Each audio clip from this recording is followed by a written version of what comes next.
welcome to GameSack. We are talking about franchise killers. Dave, what the hell is a franchise killer? Well, in my opinion, the franchise killer is a series of games, and they get to a point where a game they release is not well received. Maybe people don't like it, something weird about it, and they just give up from there. They just don't make any more games after that. Yeah, because of these games, they decided not to make any more in that franchise. So, Which is stupid. Let's see what kind of games these are.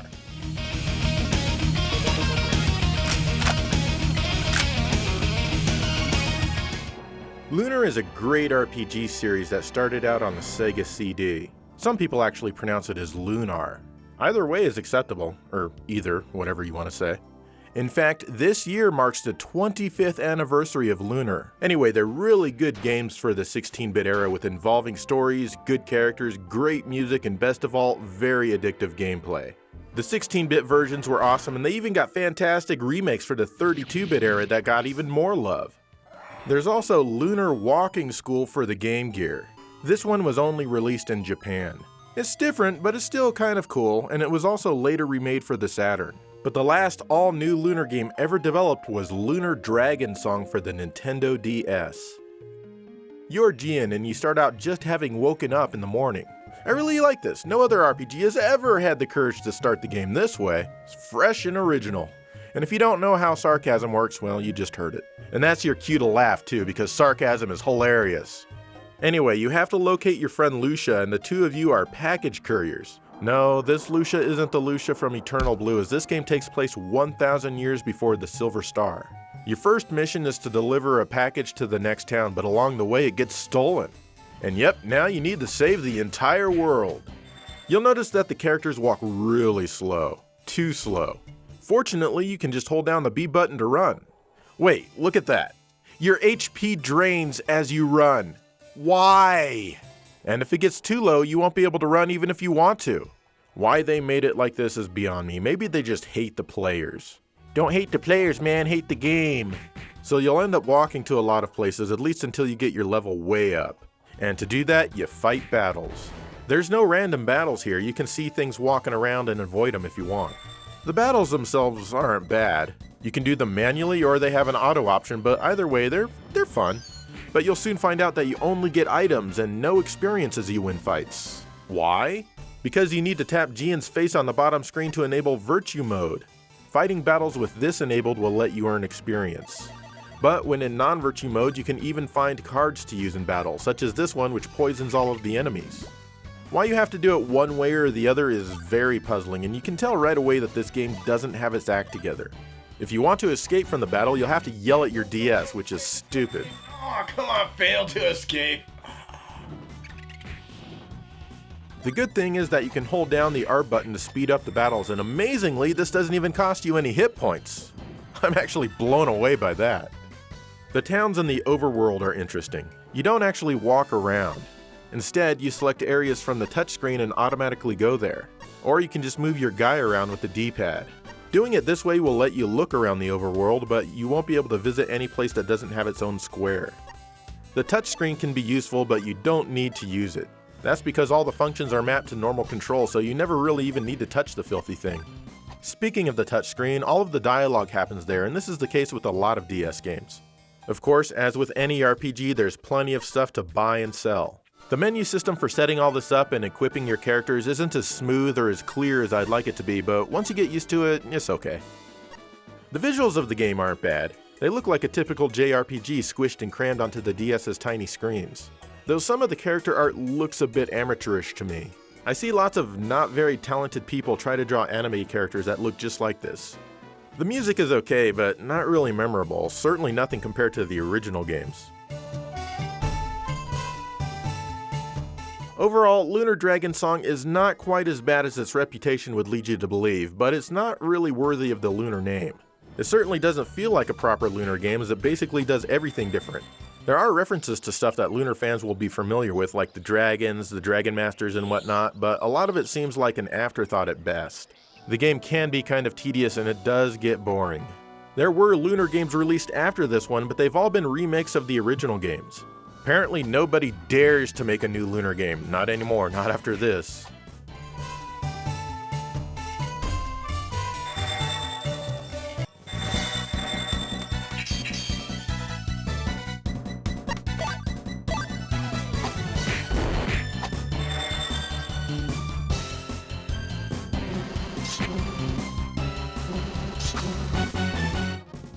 Nintendo's F-Zero games have always been a source of quality and fun. It all started on the Super Nintendo with the first game showcasing the system's Mode 7 effects. It turned out to be one hell of a racing game that was totally unique at the time. The Nintendo 64 version was still fun despite the draw distance on the tracks, but hey, it still moved at a solid 60 frames per second and it was a great racer. F-Zero Maximum Velocity was next on the Game Boy Advance, and it wasn't horrible or anything, but I still liked the other games more. I admit I was a little bit worried about the GameCube version since Nintendo handed the reins over to Sega for development. But given Sega's track record for quality racing games, my worries were unnecessary as it turned out to be one of the greatest installments.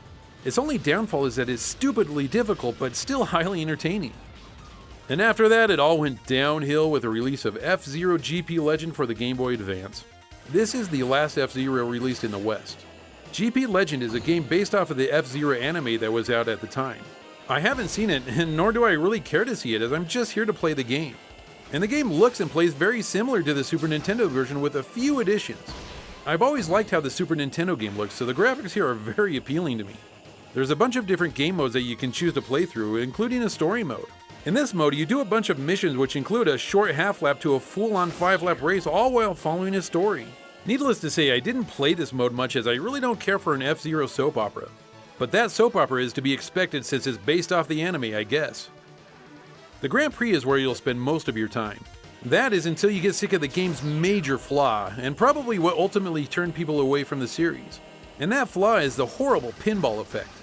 I first felt it on F-Zero Maximum Velocity, but it wasn't so bad in that one. In GP Legend, it's ridiculous, and even when you're playing the game on easy mode, there's times when you'll bounce uncontrollably back and forth between the walls of the tracks. I wish there was a way to recover from this, but you're helpless and you just have to sit there until your vehicle decides to calm the hell down. As you're racing, you can tap the shoulder buttons twice to attack other racers just like in F-Zero GX, but I really wouldn't recommend that here. Even trying to attack your opponents can send you pinballing off the walls. The game has other problems as well that just might make you want to turn the power off. The track design leaves a lot to be desired, for instance. There's way too many tracks that have tight corners that range from 90 to 180 degrees, and there's no way you can make these corners without slowing way down. Even using shoulder buttons to try and make the tight corners doesn't help, and you'll end up hitting a wall and bouncing back. This puts a huge damper on the racing action. It's really just a shame too, because otherwise the game would be very enjoyable. The music is good, but it sure sounds like it's missing a lot of instruments or something. Unless my Game Boy player is broken. Highly unlikely.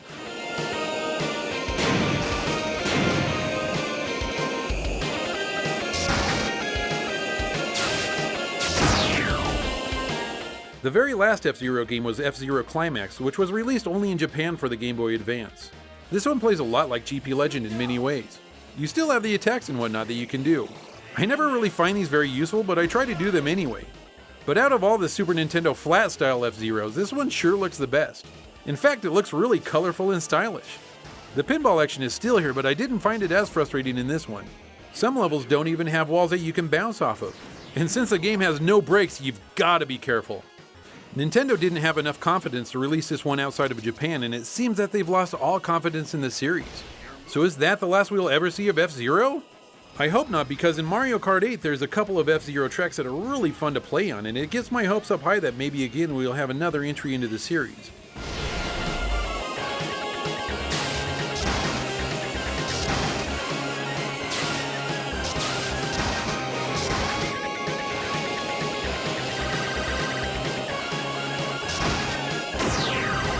Hang in there. You got it! Final Fight started off as an awesome arcade beat-em-up. People loved smashing up enemies using one of 3 selectable players, and 2 could play at the same time. It even had a really good home port on the Sega CD that was tremendously fun. It also had some ports on the Super Nintendo that were decent, but overall less than spectacular. But then Final Fight 2 came along on the Super Nintendo and restored the 2-player capability, and it was lots of fun. It's a pretty damn good game in its own right. So is Final Fight 3, also on the Super Nintendo. These games are getting pretty good, and the Final Fight franchise is growing and shows no signs of slowing down. Hell, even Mighty Final Fight on the NES is really cool. Not a cheap game by any means these days, but it's still a fun beat-em-up for the 8-bit console. And then Final Fight Revenge came out for the Saturn. This one-on-one 3D fighter was never released outside of Japan, and it didn't really tickle people in the right places. It's clunky, and it felt like Capcom didn't really have their heart in it. But that's okay, each series can have one mediocre game and still carry on, right? Capcom thought so when they released Final Fight Streetwise for the PlayStation 2 and the Xbox. This is the Xbox version here. Apparently Capcom thought that Final Fight Revenge didn't do enough damage, so they created this mess. The meat of the game revolves around the single-player story mode. You play as Kyle, who's Cody's brother. You're a street fighter and you're doing fairly well. Eventually Cody gets himself kidnapped and now you've got to go find him and make the bad guys pay. This is just what a Final Fight game needs, a single-player story mode. Now as for me, I'm fine with single-player games, but this just isn't Final Fight. It's trying to be all dark and gritty, like Grand Theft Auto or something. In fact, you can wander around and beat up just about anyone. You see a scared old lady? That's right, put her in her place. This is Final Fight Streetwise, bitch! But be careful who you beat up, because if you attack the wrong people, your level of respect will go down. And when this happens, everyone will want to beat you up rather than leave you alone. You can also do lots of side missions for people in the game if you want to take the time to help them out. This will earn you a lot of respect points, as you might imagine. As for the gameplay, it's very clumsy. You have a fast attack and a strong attack. You also have a grab button. The fighting action is okay, but when you want to pick up an item, you gotta press the grab button instead of the attack button like in other Final Fight games. Entering doors or other areas is weird, as you need to press the black button on the controller. I'm not sure why every action needs its own button. The camera's pretty bad and often places you and your enemies at the bottom of the screen, halfway cropped out. You're given a bit of camera control, but really not much. There's also the arcade mode where you can actually play with a friend if you want. This mode tries to be more like a normal beat 'em up in the way that it's presented. But it's not any better. In fact, it may be worse than the story mode. You get surrounded by so many dudes and it's hard to figure out what the hell is going on. I do like that there's some arranged music from the original game in this mode, but honestly, that's the highlight.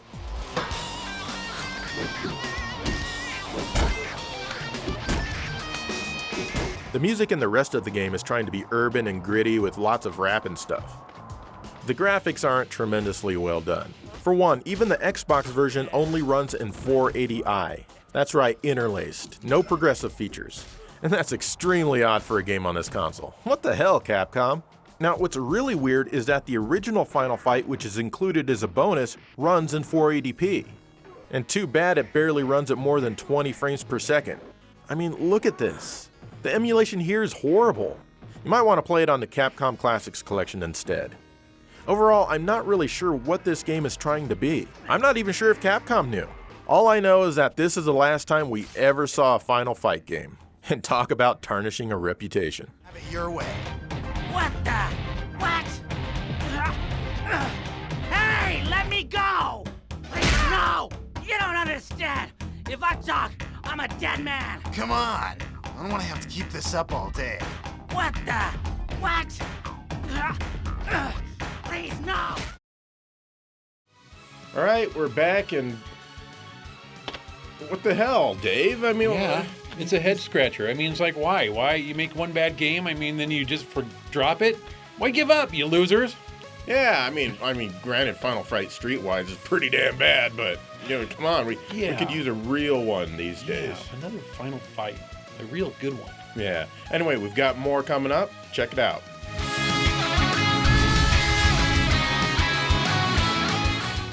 Metroid is another series of games from Nintendo that was always synonymous with quality and fun. The first Metroid game on the NES was a great experience, although very difficult if you didn't take the time to draw out a map of the world. Super Metroid, in my opinion, and many others, is the pinnacle of the series.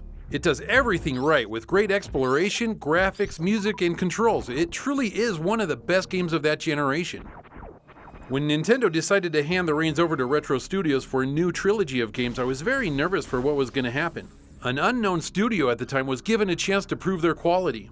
Well, they passed the test, and the Prime series is amazing, and it keeps the Metroid feeling all while in a first-person perspective. Of course, who can forget the portable Metroid games? Those are some great titles. And after that came Metroid Other M for the Wii, and as you know, we haven't seen a Metroid game since. Yes, there's that 3DS game, but that's not Metroid and everybody knows it. Anyway, for Other M, Nintendo handed the reins over to Tecmo and Team Ninja. Back when this was announced, I was like, hell yeah, Team Ninja knows how to make a good game. Well, I learned that not every developer can make a great game every time.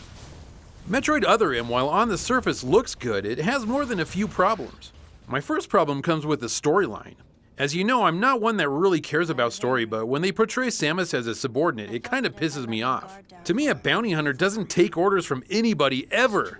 The whole storyline is just ridiculous, and I lost interest in it almost immediately, just like an episode of GameSack. One thing that I liked right off the bat was that you use only the Wii remote to play this game. You hold it sideways, and the controls are laid out great, and it's decently comfortable. You have auto-aim when you're fighting enemies, and it actually makes it more fun to battle even if there's no skill involved. And then there's the first-person mode. To do this, you have to point the Wii mode at the screen, which makes you have to juggle the damn thing in your hands quite a bit. I'm glad that they included a first-person aspect, but while in this mode you can't move, and this is a huge problem. Like here, where I'm trying to kill this nest of Rios. It takes 3 missile hits, but while I'm killing it, I just have to sit there and hope that I'm not attacked by the ones that have flown out of the nest. Being able to dodge and move would have been hugely beneficial, but instead you have to get back into third-person view and kill everything before you get attacked. Speaking of missiles, remember in all the previous games when you'd kill an enemy, they'd drop ammo and life? That doesn't happen here, and it can get quite annoying. To make up for this, if you hold the Wii remote vertical and hold in the A button, it'll replenish your missiles and even some of your life. This is great and all, but you're totally vulnerable while doing this, so there's always a chance that you're going to get killed when you're trying to heal. In previous games, Samus would find all the weapons and items that she needed to gain access to new areas. In this game, she has all of her weapons, but she can't use them until she's allowed to by her commanding officer. Regarding auxiliary weapons, the use of bombs has been authorized.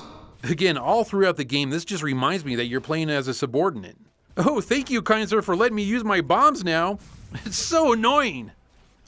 I've always liked the music and ambient sounds from all the previous games. They've all had great soundtracks, but what I hear when I play this game sounds nothing like a Metroid game. The music is completely uninteresting, and so are the ambient sounds. Metroid has always been about exploration, being able to go back and forth at will throughout the game's world. This game is way more linear, and a lot of times you can't backtrack. This might sound weird after all my bashing, but this is still a pretty decent game and it's kind of fun to play, but it just doesn't do the Metroid franchise any justice. Come on, Nintendo, do the right thing for your Metroid fans and make a new game for the Switch. And by that I mean a real Metroid game.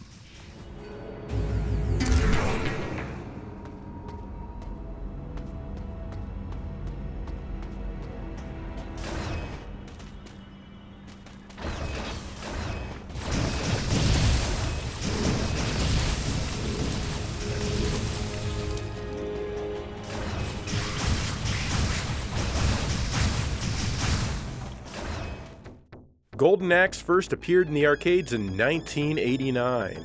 This is a fantastic weapons-based beat-em-up and is tons of fun. You've even got some pretty cool magic that you can use at your disposal. And of course, you can ride a lot of beasts in this game. Yeah, I bet some of you know where I'm going with this. There's an arcade-only sequel called Golden Axe: The Revenge of Death Adder. I love this one so much that I actually own the arcade PCB for this game. It was never brought to a home system. I don't know why. It's awesome. However, a proper Golden Axe 2 came to the Genesis. Again, this one is still fun and it has some pretty good music. It's a good follow-up. Golden Axe 3 for the Mega Drive was never released on the console on cartridge in the US. This one took lots of influence from The Revenge of Death Adder, but its presentation was kind of a step down. It's still kind of a fun game though. I mean, it's not awful. There were even offshoots to the series like Golden Axe Warrior on the Sega Master System. This is a Zelda clone and it's a pretty damn good one at that. Yes sir, with games like these, the Golden Axe franchise is going strong. There's also Axe Battler, a legend of Golden Axe for the Game Gear. This one's a bit more RPG-ish with side view fight scenes kind of like Zelda 2. It's got nothing on Golden Axe Warrior, but it shows that Sega had faith in the franchise, I guess. I mean, I like that they were willing to explore more than just beat-em-ups. And of course, nobody could forget Golden Axe The Duel. Nobody. This is a one-on-one fighting game that was in the arcades and on the Saturn. This isn't a bad game by any means, but it's not the best fighter that you're ever gonna play.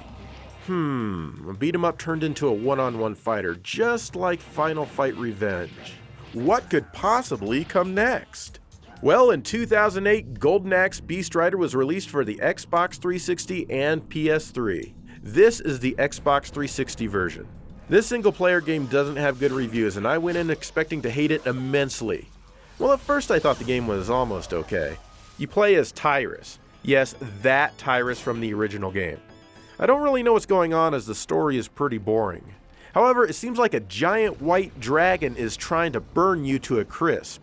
And for some reason, you have no issue with this. Some other people come in, attack the dragon, and save your life. And now you're on a mission to eradicate every last one of them. How dare they? I mean, I guess that's what's happening, but honestly, I just don't care because it's not very interesting. And really, that's a great way to describe this game as a whole, uninteresting. The combat is pretty basic with a fast and a strong attack. Usually I'm okay with that, but the dodging system is just ridiculous. If the enemy is blue when they attack, you press the right shoulder button to parry. But if they're orange, you're supposed to dodge them by pressing the left shoulder button. This is just dumb, and I decided that I'd neither dodge nor parry. And you know, it worked pretty well for me because there was rarely a time where my life bar was low and there was no extra health nearby. The fighting controls themselves are really slow and not very accurate. It's also one of those games where if you press the attack button too many times, you gotta wait for your character to go through all of her animation before you can do anything else. There's not really any combo system that I can find, but again, I'm okay with that as I usually don't pay much attention to frivolous stuff like that. But if your life depends on combos, well then you're probably not gonna like this one too much. At certain points, a beast will spawn and, well, you guessed it, you can ride it. That's right, you are the Beast Rider! Yeah! Well, actually, I mean, at first it's fun for maybe 10 or 15 seconds or so, but the control here is very clunky and it's really tough to aim the beasts at your enemies. These beasts have their own health bars and yes, enemies can ride them too. They have 2 attacks, but if you use the stronger non-basic attack, it'll deplete your beast's life bar. Again, this is just dumb. As for your enemies, they constantly respawn and a lot of them shoot at you from off screen, which is super annoying. You've got magic that you can use if you have enough vials, but even that's not tremendously fun to use. At one point, the dwarf gives you the golden axe, but you've got to finish putting it together just because. In the meantime, however, you can use it to destroy statues to open up gates. Woohoo! You use it kind of like a magic, then aim a crosshair and then press the button again. This is fine and dandy if you're alone. But sometimes you need to destroy these statues so you can open a gate so you can take down an enemy regenerator thingy. That means you're trying to do this at the same time enemies are constantly spawning all over the place and attacking you. Not fun. The gameplay mainly consists of stuff like this. Fight a crap ton of enemies, open up the gate, go to the next immediate area, fight a crap ton more enemies, open another gate, and do it again and again and again and again. It gets very boring. It feels like nothing is progressing and like it's never going to end. You just keep going and going.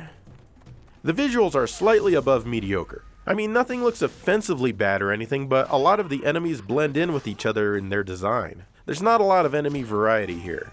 The screen updates 60 times per second, but often not all of it at the same time. That's right, there's plenty of screen tearing here. Dave would love it! There's also plenty of clipping and other glitching from dropped frames, brief freezes, or floating pieces of armor stuck in the air for no reason whatsoever. Why do you hate gravity, you floating thing? The music is just kinda there. It tries to be that epic, serious, almost God of War type, just less interesting. The only time a familiar tune ever plays is when these little bastards pop up and you try to get some goodies from them.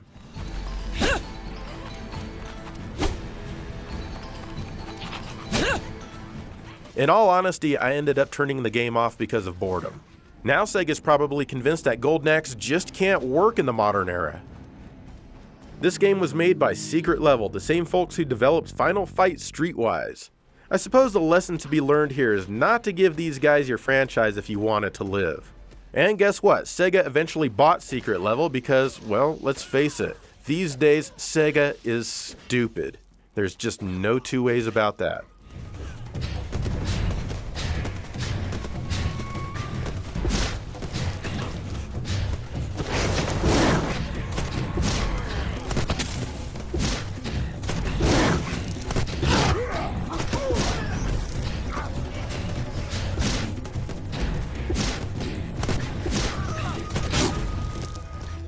Burnout is a series of racing titles developed by Criterion Games. I remember back in 2001 I was at a local buyback game store and they were demoing the first Burnout game on a kiosk.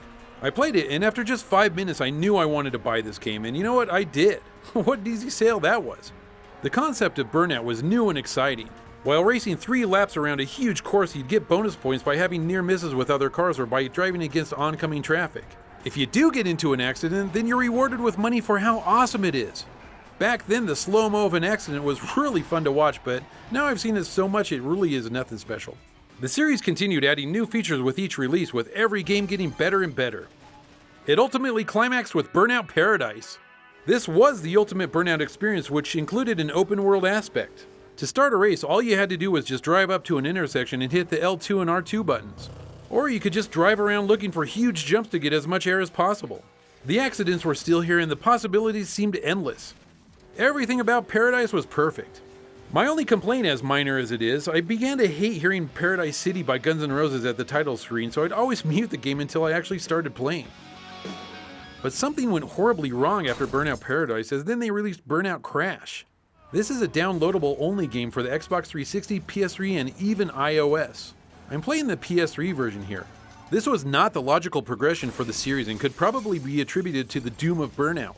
Burnout Crash is an overhead game where your main goal is to drive to an intersection and try to cause the biggest pileup of cars that you can.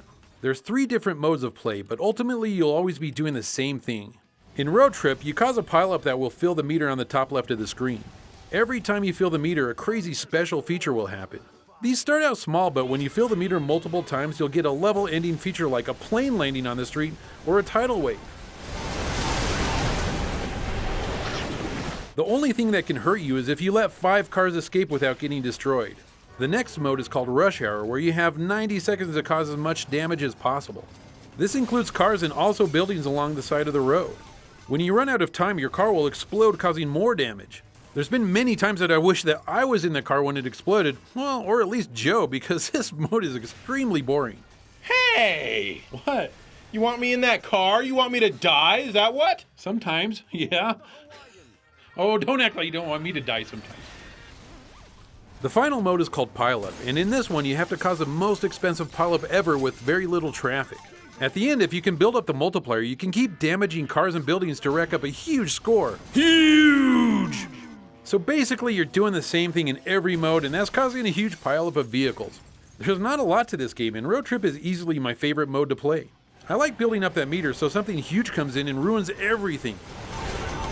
Controlling the game is interesting. Once you get into your first pileup, you can't drive your car. You wait for a meter on the bottom left to fill up, and then you can blow your car up per se. When you blow up your car, it will damage everything in a small radius, and you can move your car while it's airborne to a different position on the street. This lets you position your car for the next self-explosion, and that's about as much strategy as this game offers. I just find it hard to understand why Criterion went this way with the series. Just when they had Burnout dialed in with Paradise, they give us this? Was it meant to be just a small experience while they worked on another open world game? That's what I was always hoping, but being that Crash was released in 2011 and it's now 2017, I think the Burnout series is long gone. Electronic Arts made Criterion work on some Need for Speed games that, while cool, certainly weren't as cool as a proper Burnout game. It's a shame because I do miss Burnout. Do you miss it too? You better say yes.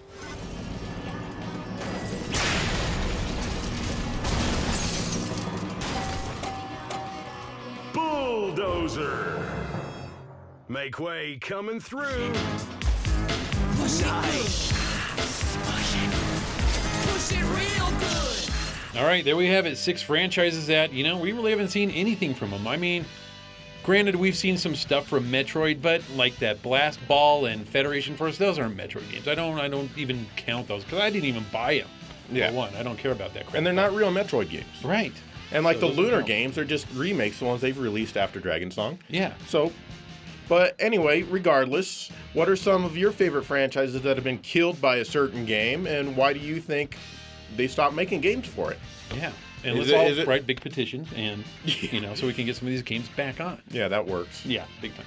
And anyway, do you think it's because a game is so bad that the developer or the publisher rather just sees those numbers and says, "Oh, let's never touch it again"? Do you think that's what happened, or do you think there's another reason? Let us know. In the meantime, thank you for watching GameSec.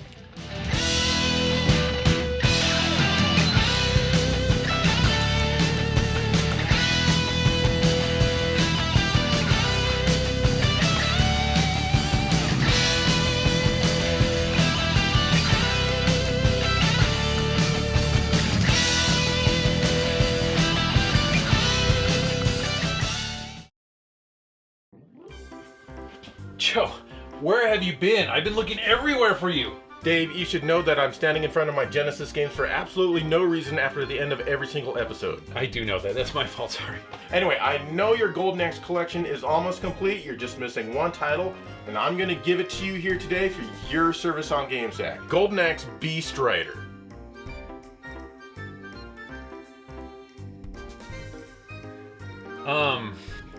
Thanks for being on the show, man. Here you go. I don't know what to say, Joe. I'm at a loss for words. Well, why don't you go home and play it right now? Okay.